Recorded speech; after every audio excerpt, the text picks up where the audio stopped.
Hi everyone. So I'm sitting in this communal eating area and we take turns to go up and get our food.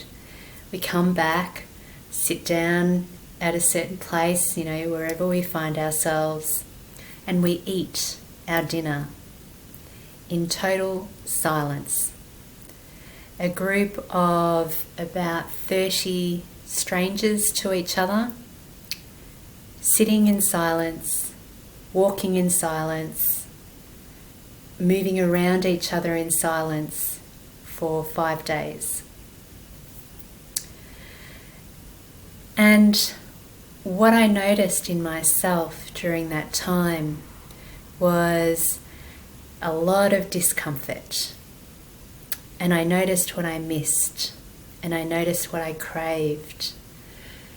And the discomfort being around a lack of reassurance, of connection with those around me. Little things like being able to smile at each other. And even though that's not a spoken expression, but in the true silence of our experience, there was very little eye contact and there was very little expression in that way.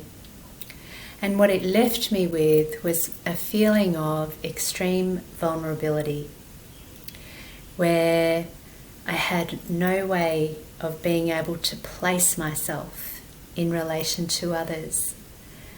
And it really highlighted for me how much of my sense of self is or was shaped by my environment.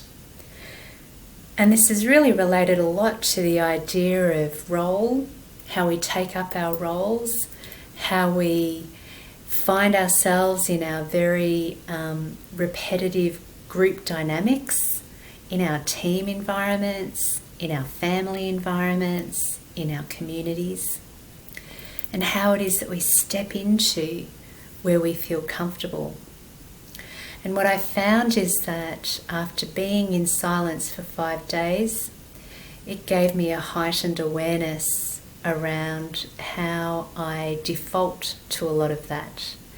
And that in the absence of it, I was able to connect to parts of myself that I hadn't before.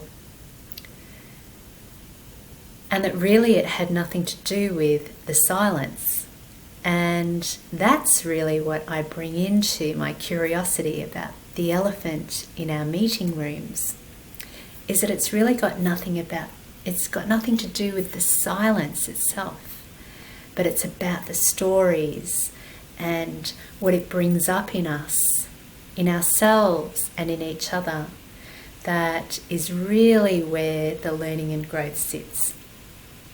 So thanks very much for spending this time with me, and may you have a magical workday every day.